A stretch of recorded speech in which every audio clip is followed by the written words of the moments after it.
याचे वडील शिक्षक मित्र होते. महिन्याला 12,000 कमवायचे.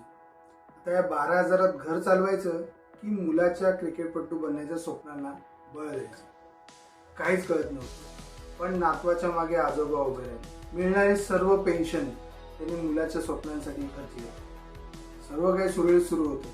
आता आपला मुलगा क्रिकेटचं मैदान गाजवणार असं वाटत होतं. पण 2020 मध्ये आजोबांचे निधन झाले. आपलं स्वप्न आता तुटलं असंच त्याला वाटलं. त्यांनी क्रिकेट सोडण्याचा विचार केला. तो त्याच्या कोचकडे गेला आणि म्हणाला, सर मेरा क्रिकेट खेळणं खतम हो गया. पण अशा परिस्थितीत एक मित्र त्याच्या मदतीला धावून आला. कोण आहे खेळाडू? CSK कडून पदार्पण केलं. हा तोच खेळाडू आहे जो IPL लिलावात चर्चेत राहिला होता, प्रशांत वीर. IPL मध्ये मुंबई इंडियन्स आणि CSK ने या खेळाडूला घेण्यासाठी पैशाचा पाऊस पाडलेला. पण अखेर CSK ने 14.20 कोटी त्याला आपल्या ताफ्यात घेतली. CSK त्याच्याकडे रवींद्र जडेजाचा वारसदार म्हणून पाहतो, कारण जडेजा आता राजस्थानकडून खेळतो. आज पंजाब विरुद्ध गिरला खेळण्याची संधी मिळाली. त्याला खेळताना पाहून त्याच्या घरच्यांच्या भावना किती दाटून आल्या असतील याची आपण कल्पना करू शकतो, कारण त्याची मेहनत सर्वांनी जवळून पाहिलेली. वडिलांच्या 12,000 पगारात त्याला क्रिकेटपटू बनता आले नसते, पण आजोबांची साथ मिळाली. पण 2020 मध्ये तेही गेले. अशा वेळी तो खचलेला, पण एक मित्र त्याच्या मागे खंबीरपणे उभा राहिला. 15 वर्षाचा असताना तो सहारनपूर येथे गेला.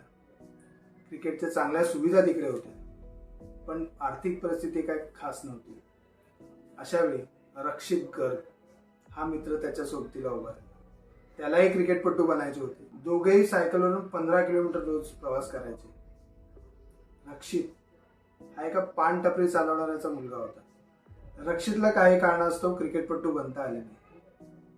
जेव्हा CSK ने प्रशांतसाठी 14.20 कोटी बोली लावली, तेव्हा प्रशांतने पहिला फोन हा रक्षितलाच केला होता, कारण त्याला माहिती हा मित्र नसता तर आज मी इथे नसतो.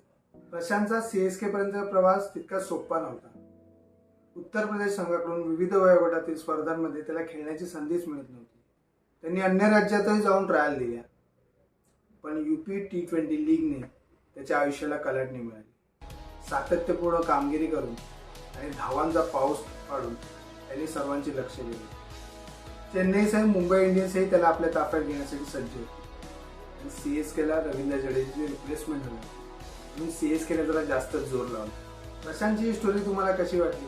क्रिकेटमधील आणि अन्य खेळातील अशाच स्टोरीसाठी सकाळ स्पोर्ट्सला नक्की फॉलो करा आणि सबस्क्राईब करायला विसरू नका. धन्यवाद.